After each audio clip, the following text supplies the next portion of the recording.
지금 미국 경제의 심장을 움켜쥔 나라가 밝혀졌습니다. 트럼프 전 대통령이 관세 전쟁을 준비하며 백악관에서 무려 7번 반복했던 단 하나의 질문. 우리의 관세 전략을 무너뜨릴 나라가 있습니까? 그 답은 중국도 일본도 아닌 바로 대한민국이었습니다. 삼성과 하이닉스가 장악한 메모리 70%, LG와 SK가 쥔 배터리 60%. 만약 한국이 흔들린다면 단 48시간 안에 미국의 서버는 멈추고 전기차 라인은 멎으며 AI는 꺼집니다. 70년 전 67달러에서 출발한 나라가 이제 세계 패권의 스위치를 쥐고 있다면 과연 세계는 어떤 선택을 하게 될까요? 구독, 좋아요는 울트라 감동 영상 제작자에게 많은 도움이 됩니다. 안녕하세요. 저는 골드만삭스 아시아 태평양 투자 전략팀 시니어 디렉터 김민준입니다. 오전 9시 정각 맨해튼 웨스틴 호텔 그랜드 볼룸. 3,000명의 발걸음이 멈추는 순간이었어요. 크리스털 샹들리에 아래로 쏟아지는 차가운 조명이 흰색 대리석 바닥을 비췄고 세계 500대 기업 CEO들의 정장 차림이 한 점 흐트러짐 없이 정렬되어 있었습니다. 제 손목 시계가 똑딱거리는 소리마저 들릴 정도로 조용했죠. 심장이 두근거리기 시작했어요. 하버드 케네디 스쿨 국제경제학 석좌 교수 알렉산더 박이 연단으로 걸어오는 발소리가 마이크를 통해 증폭되었습니다. 회색 정장에 파란색 넥타이, 그의 침착한 걸음걸이가 오히려 긴장감을 높였어요. 제가 20년간 월스트리트에서 수없이 봐온 프레젠테이션이었지만 오늘은 달랐습니다. 트럼프 관세 전쟁의 핵심 비밀이 공개될 순간이었거든요. 교수가 마이크를 잡자마자 회의장 한복판에서 의자가 삐걱거리며 움직였어요. 중국 소버린 웰스 펀드 CEO 리웨이 첸이 벌떡 일어선 거였습니다. 키 180cm가 넘는 그의 위압적인 체구가 주변을 압도했죠. 검은색 아르마니 정장에 금태 안경을 쓴 첸의 표정은 단호했어요. 교수님, 질문이 있습니다. 그의 목소리가 회의장을 가득 채웠습니다. 베이징 사투리가 섞인 영어였지만 또렷하고 날카로웠어요. 순식간에 3,000명의 시선이 그에게 집중되었습니다. 제 등에 식은땀이 흘렀어요. 분위기가 급변하고 있었거든요. 회의장이 얼어붙었습니다. 에어컨 바람 소리만 희미하게 들렸죠. 첸이 한 걸음 앞으로 나서며 목소리를 높였어요. 세계 2위 경제대국 중국이 있는데 왜 하필 한국입니까? 한국이 정말 그렇게 중요한 나라라고 보십니까? 순간 회의장이 술렁였습니다. 프랑스 토탈에너지스 CEO 패트릭 푸얀이 고개를 끄덕이며 미소를 지었어요. 독일 지멘스 회장 롤랜드 부시는 팔짱을 끼고 비웃음을 머금었습니다. 제 옆자리 JP모건 글로벌 전략 부사장 제임스 워런이 작게 중얼거렸죠. 맞는 말이야. 한국이 뭐 그리 대단하다고. 제 심장이 더 빨라졌어요. 20년간 아시아 시장을 분석하며 한국의 잠재력을 높게 평가해왔는데 과연 이 질문에 어떤 답이 나올까? 회의장 분위기는 완전히 첸 쪽으로 기울고 있었습니다. 연단 위 알렉산더 교수는 여전히 침묵하고 있었어요. 3,000명의 시선이 그에게 집중된 채로 5초, 10초가 흘러갔습니다. 제 손바닥에 땀이 맺혔죠. 이 긴장감 넘치는 대결의 결말이 궁금해서 숨을 죽이고 지켜볼 수밖에 없었어요. 리웨이 첸의 도전적 질문이 끝나자마자 회의장 곳곳에서 동조하는 목소리들이 터져나왔어요. 마치 댐이 터진 듯 저항할 수 없는 흐름이었습니다. 독일 지멘스 회장 롤랜드 부시가 박수를 치며 벌떡 일어섰어요. 첸 CEO 말이 완전히 맞습니다. 부시의 목소리가 회의장을 울렸습니다. 그의 단단한 체구와 회색 수염이 권위를 더했죠. 중국 GDP는 18조 달러입니다. 한국은 고작 2조 달러에 불과해요. 10배 차이를 어떻게 설명하시겠습니까? 프랑스 토탈에너지스 CEO 패트릭 푸얀이 자리에서 일어나며 거들었어요. 맞습니다. 유럽 관점에서 보면 한국은 그저 중간 규모 국가일 뿐이에요. 프랑스, 독일과 비슷한 수준이죠. 그의 말에 영국 BP 회장이 고개를 끄덕였습니다. 인구도 5천만 명에 불과하잖아요. 중국 14억 명과 비교가 됩니까? 제 주변 좌석에서도 웅성거림이 커졌습니다. 월스트리트 펀드 매니저들이 서로 고개를 끄덕이며 수군거렸어요. 규모로 보면 당연히 중국이지. 한국이 무슨 게임 체인저라고. 교수가 과장하는 거 아냐? 일본 소프트뱅크 손정혜 회장이 조용히 일어나 말했습니다. 저도 아시아인으로서 말씀드리는데 한국은 분명 중요한 나라입니다. 하지만 중국과 비교하기엔. 그가 말끝을 흐렸지만 의미는 명확했어요. 한국을 옹호하는 듯하면서도 결국 중국의 압도적 우위를 인정하는 발언이었죠. 리웨이 첸이 다시 일어나 목소리를 높였습니다. 이번엔 더욱 공격적이었어요. 교수님, 팩트를 말씀해 보세요. 백악관이 정말 한국 때문에 7차례나 회의를 했다고 보십니까? 그가 손을 펼치며 계속했습니다. 중국은 미국 최대 무역 상대국이에요. 연간 무역량 7천억 달러입니다. 한국은 고작 1,700억 달러죠. 4배 차이인데 누가 더 중요합니까? 회의장이 완전히 들끓었어요. CEO들이 박수를 치기 시작했습니다. 어떤 이는 맞다 맞다 라고 외쳤고 어떤 이는 고개를 끄덕이며 동조했죠. 연단 위 알렉산더 교수를 바라보는 시선들이 차갑게 변했습니다. 회의적이고 도전적인 눈빛들이었어요. 3,000명 중 절반 이상이 완전히 체내 편에 서 있었습니다. 제 심장이 두근거렸어요. 이 압도적인 분위기 속에서 과연 교수가 어떻게 반격할 수 있을까요? 사면 초가에 몰린 그의 표정을 보며 저는 숨을 죽이고 다음 순간을 기다렸습니다. 회의장이 완전히 체내 편으로 기운 그 순간 알렉산더 교수가 천천히 미소를 지으며 리모컨을 들어올렸습니다. 그의 침착한 손놀림이 오히려 더 큰 긴장감을 만들어냈어요.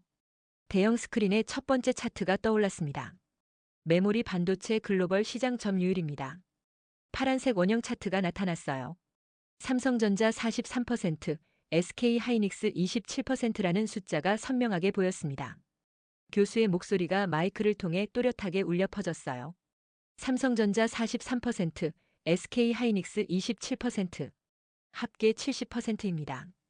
회의장이 순간 조용해졌어요. 방금 전까지 웅성거리던 소리가 딱 멈춰버렸습니다. 첸의 얼굴에서 자신감이 사라지기 시작했죠.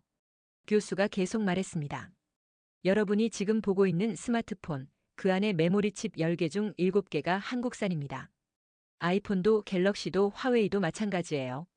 리모컨을 다시 눌렀습니다. 두 번째 차트가 나타났어요. 이번엔 배터리 시장이었습니다. 전기차 배터리 시장입니다. LG에너지 솔루션 27%, SK온 6%, 삼성 SDI 5%, 한국이 38%를 장악하고 있어요. 독일 지멘스 회장 롤랜드 부시가 팔짱을 풀고 앞으로 몸을 기울였습니다. 그의 표정이 심각해졌어요. 잠깐, 이 수치가 정확한 겁니까? 교수가 고개를 끄덕였습니다. 2024년 기준 공식 통계입니다. 테슬라 배터리의 80%가 한국산이에요. 제 옆자리 JP모건 부사장 제임스 워런이 작게 탄성을 내뱉었어요. 이런 몰랐네. 교수가 세 번째 차트를 띄웠습니다. 이번엔 빨간색 경고 문구가 가득한 시뮬레이션 화면이었어요. 만약 한국이 48시간 동안 공급을 중단한다면 어떻게 될까요? 화면에 무시무시한 숫자들이 나열되었습니다. 아마존 웹서비스 30% 마비, 구글 클라우드 25% 중단, 테슬라 생산 라인 전면 정지, 애플 아이폰 생산 불가능. 리웨이 첸의 얼굴이 창백해졌어요. 그가 작게 중얼거렸습니다. 설마 그 정도까지. 프랑스 토탈에너지스 CEO 패트릭 푸얀이 벌떡 일어났습니다. 교수님, 정말 48시간 만에 그런 일이 일어날 수 있습니까? 교수가 단호하게 답했어요. 2019년 일본이 한국의 반도체 소재 수출을 중단했을 때 글로벌 반도체 가격이 하루 만에 15% 급등했습니다. 실제 데이터예요. 회의장 분위기가 180도 바뀌기 시작했습니다. 방금 전까지 한국을 무시하던 CEO들의 표정이 경악으로 변했어요. 숫자 앞에서는 어떤 편견도 무력해지는 법이었습니다. 제시도크임 네 번째 다음 편집 안녕하세요. 저는 골드만삭스 아시아 태평양 투자 전략팀 시니어 디렉터 김민준입니다. 숫자로 가득한 차트들이 연달아 스크린을 채우자 회의장 분위기가 급변하기 시작했어요. 방금 전까지 의심스러워하던 CEO들의 표정에서 당황스러움이 스며들었습니다. 그때 회의장 왼쪽 구석에서 손이 조심스럽게 올라갔어요. 스페인 이베르드롤라 그룹 CEO 클라라 로페즈였습니다. 50대 중반의 그녀는 평소 과묵한 편이었는데 오늘은 달랐어요. 손이 떨리고 있었습니다. 교수님, 제가 증언하겠습니다. 3,000명의 시선이 일제히 그녀에게 집중되었어요. 로페즈가 천천히 일어서며 목소리를 떨었습니다. 작년 우크라이나 전쟁이 발발했을 때 저희 회사가 큰 위기에 빠졌습니다. 그녀가 잠시 말을 멈췄어요. 손수건으로 이마에 땀을 닦았습니다. 이유는 단 하나였어요. LG에너지 솔루션의 배터리 공급에 차질이 생긴 겁니다. 회의장이 숨죽였습니다. 그녀가 계속 말했어요. 48시간 만에 유럽 전역 전기차 충전소 3,000개가 멈췄습니다. 스페인, 프랑스, 독일 할 것 없이 전부요. 리웨이 첸의 얼굴이 창백해졌어요. 그가 작게 중얼거렸습니다. 그럴 리가. 배터리 하나 때문에? 로페즈가 고개를 끄덕였습니다. 네, 맞습니다. 우리는 그때 깨달았어요. 한국 없이는 단 하루도 버틸 수 없다는 걸요. 그녀의 증언이 끝나자마자 영국 BP 회장 버나드 루니가 벌떡 일어났습니다. 로페즈 CEO 말이 맞습니다. 루니의 목소리에 흥분이 섞여 있었어요. 저희 수소연료전지 사업도 현대차 기술 없으면 아예 불가능해요. 전 세계 수소차의 70%가 현대 기술이거든요. 독일 폭스바겐 CEO 올리버 블루메가 고개를 숙이며 말했습니다. 부끄럽지만 인정할게요. 저희 전기차 ID 시리즈도 SK 배터리 없으면 생산 중단입니다. 일본 도요타 회장이 조용히 일어났어요. 저희도 마찬가지입니다. 프리우스 하이브리드 배터리의 60%가 한국산이에요. 제 심장이 뛰기 시작했습니다. 숫자가 아닌 생생한 증언들이 쏟아지자 회의장이 완전히 뒤바뀌었어요. CEO들의 얼굴에서 회의적 표정이 사라지고 경악과 인정이 자리 잡았습니다. 프랑스 토탈에너지스 CEO 패트릭 푸얀이 떨리는 목소리로 말했어요. 그럼 한국이 정말 글로벌 경제의 급소였던 건가요? 알렉산더 교수가 고개를 끄덕였습니다. 승부가 기울기 시작했어요. 한국이 단순한 중간 국가가 아니라 세계 경제의 핵심 엔진이라는 사실이 생생한 증언을 통해 드러나고 있었습니다. CEO들의 생생한 증언이 끝나자 알렉산더 교수가 새로운 화면을 띄웠습니다. 대형 스크린 전체가 흑백으로 바뀌었어요. 1953년 서울의 처참한 모습이 나타났습니다. 폭격으로 무너진 건물들, 굶주린 아이들, 폐허가 된 거리가 적나라하게 드러났죠. 1953년 한국 전쟁이 끝난 직후입니다. 교수의 목소리에 깊은 감정이 실렸어요. 회의장이 숨죽였습니다. 방금 전까지 한국의 경제력에 놀라던 CEO들이 이번엔 다른 의미로 충격을 받고 있었어요. 당시 한국의 1인당 GDP는 67달러였습니다. 교수가 잠시 말을 멈췄어요. 그 숫자의 무게감을 느끼게 하려는 듯 했습니다. 가나 58달러, 에티오피아 52달러보다도 가난했죠. 세계 최빈국 중 하나였어요. 리웨이 첸이 작게 탄식했습니다. 독일 지멘스 회장도 고개를 저었어요. 제 가슴이 먹먹해졌습니다. 교수가 리모컨을 눌렀습니다. 화면이 극적으로 바뀌었어요. 현재 서울의 화려한 야경이 나타났습니다. 한강을 가로지르는 다리들의 불빛, 63빌딩과 롯데타워가 하늘을 찌르는 모습, 끝없이 펼쳐진 아파트 단지의 황금빛 창문들이 장관을 이뤘죠. 그리고 지금 2025년 1인당 GDP 36,000달러입니다. 회의장에서 탄성이 터져나왔어요. 일본 소프트뱅크 손정의 회장이 작게 외쳤습니다. 70년 만에 이런 변화라니. 믿을 수 없어. 영국 BP 회장 버나드 루니가 벌떡 일어났어요. 잠깐 67달러에서 36,000달러요? 그럼 500배 이상 성장한 거 아닙니까? 교수가 고개를 끄덕였습니다. 정확히는 537배입니다. 세계 12위 경제대국이 되었죠. 프랑스 토탈에너지스 CEO 패트릭 푸얀이 감탄하며 말했어요. 이건 기적이 아니라 불가능에 가까운 일이군요. 교수의 목소리에 감정이 더욱 짙어졌습니다. 여러분, 인류 역사상 이런 사례가 또 있었습니까? 한 세대 만에 최빈국에서 선진국으로 도약한 나라가요? 독일 지멘스 회장이 고개를 저으며 답했어요. 없습니다. 독일의 라인강 기적도 20년 걸렸는데 이건 스페인 이베르드롤라 CEO 클라라 로페즈가 눈물을 글썽이며 말했습니다. 정말 대단해요. 어떻게 이런 일이 가능했을까요? 교수가 마지막으로 말했어요. 전쟁의 폐허에서 반도체 강국까지. 이것이 바로 대한민국의 기적입니다. 제 가슴이 뜨거워졌습니다. 숫자와 증언을 넘어서 이제는 감동이 밀려왔어요. 한국의 놀라운 성장 스토리가 3,000명의 마음을 움직이고 있었습니다. 회의장 곳곳에서 박수가 터져나오기 시작했어요. 제시도크임 6번째 다음 편집 안녕하세요. 저는 골드만삭스 아시아 태평양 투자 전략팀 시니어 디렉터 김민준입니다. 한국의 기적적 성장에 감동하던 분위기가 절정에 달했을 때 알렉산더 교수가 다시 화면을 바꿨습니다. 이번엔 어두운 장면이었어요. 2017년 사드 배치 당시 중국 내 롯데마트 폐쇄 모습이 나타났습니다. 텅 빈 매장들, 셔터가 내려진 면세점, 한국 기업 간판을 떼어내는 장면들이 연속으로 이어졌죠. 2017년 3월 중국이 사드 보복을 시작했습니다. 교수의 목소리가 무겁게 깔렸어요. 회의장이 다시 긴장했습니다. 중국은 한국 기업들을 전면 퇴출시켰어요.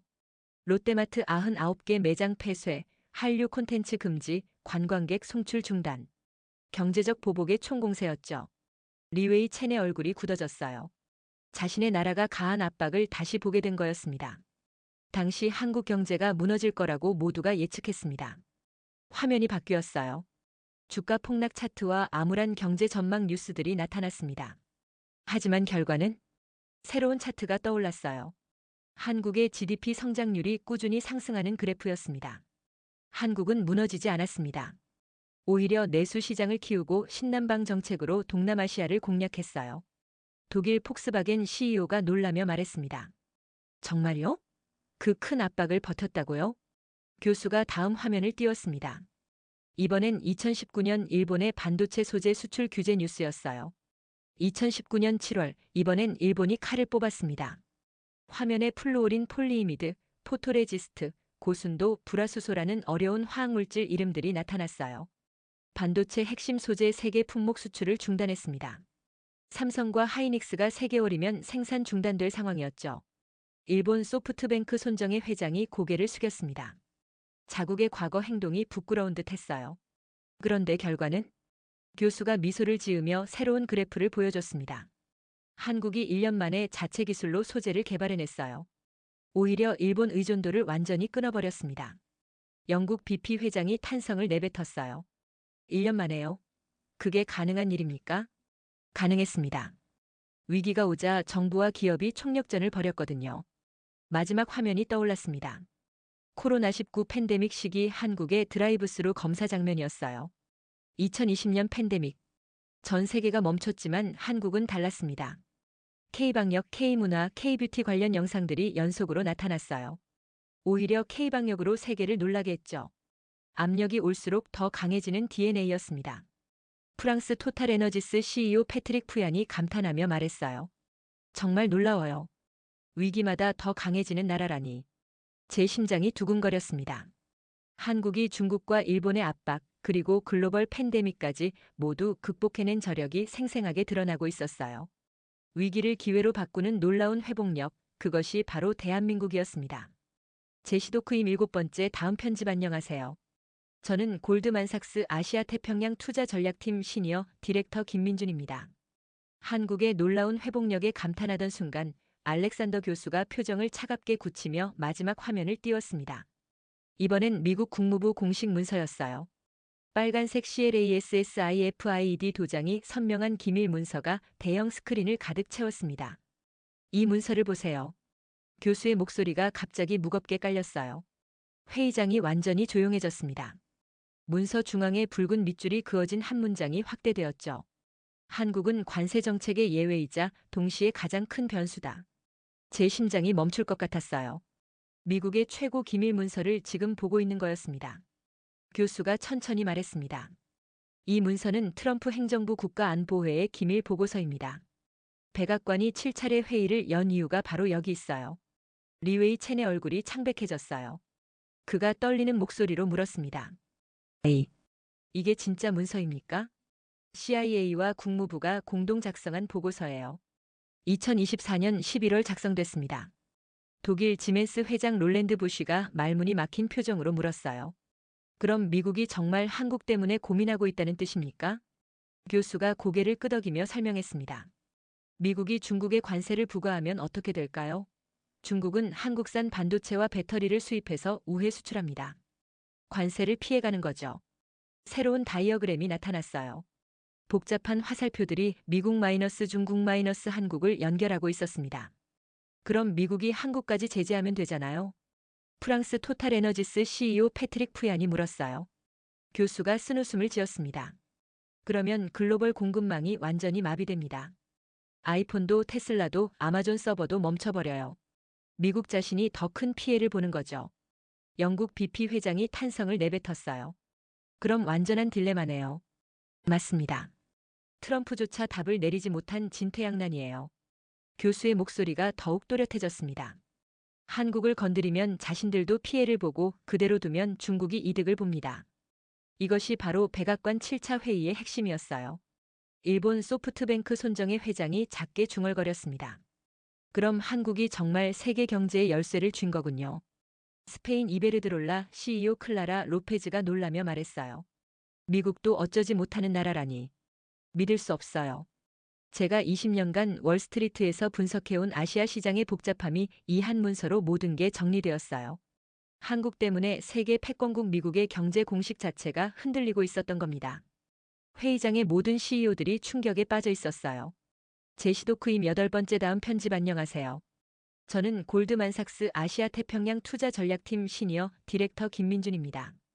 미국의 기밀 문서가 공개된 충격 속에서 알렉산더 교수가 마이크를 내려놓고 연단 중앙으로 천천히 걸어 나왔습니다.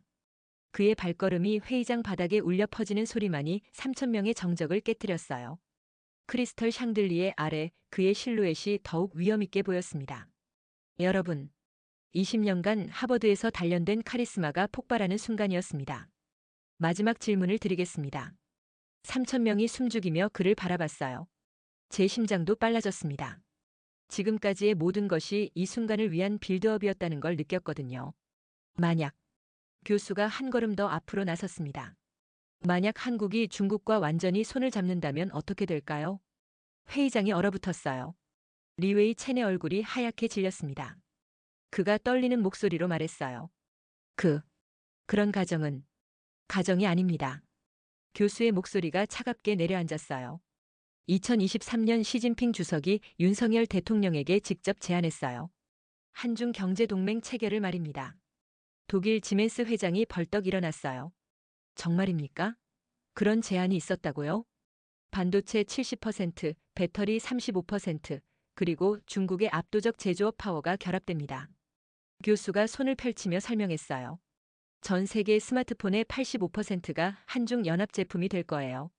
전기차는 90% 이상이죠.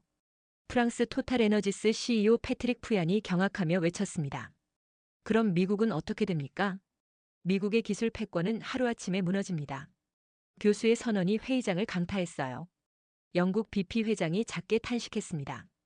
그럼 정말 게임이 끝나는군요. 일본 소프트뱅크 손정혜 회장이 떨리는 목소리로 말했어요. 그래서 백악관이 그렇게 초조해하는 거군요. 교수가 마지막 폭탄 선언을 준비하며 목소리를 높였습니다. 70년 전 폐허에서 일어난 나라가 지금 세계 패권의 스위치를 쥐고 있습니다. 대형 스크린에 세계 지도가 나타났어요. 그 중심에서 한국이 황금빛으로 빛나고 있었습니다. 미국도 중국도 유럽도 일본도 모두 한국의 선택을 기다리고 있어요. 스페인 이베르드롤라 CEO가 감탄하며 말했어요. 정말 놀라워요. 그 작은 나라가 이런 힘을 가지고 있다니. 교수가 마지막으로 우렁찬 목소리로 선언했습니다. 그 이름은 바로 대한민국입니다. 순간 회의장이 폭발했어요. 3,000명이 일제히 일어서며 박수를 치기 시작했습니다. 처음엔 의심하던 리웨이 첸도 독일 지멘스 회장도 모든 CEO들이 기립박수를 보냈어요. 제 눈가에 뜨거운 것이 맺혔습니다. 20년간 월스트리트에서 일하며 느껴보지 못한 자부심과 감동이 가슴 깊숙이 밀려왔어요. 대한민국이 정말 세계의 중심에 서 있었던 겁니다. 오늘의 이야기는 여기까지입니다. 구독과 좋아요는 영상 제작에 아주 큰 힘이 됩니다. 지금까지 울트라 감동, 저는 손태희였습니다.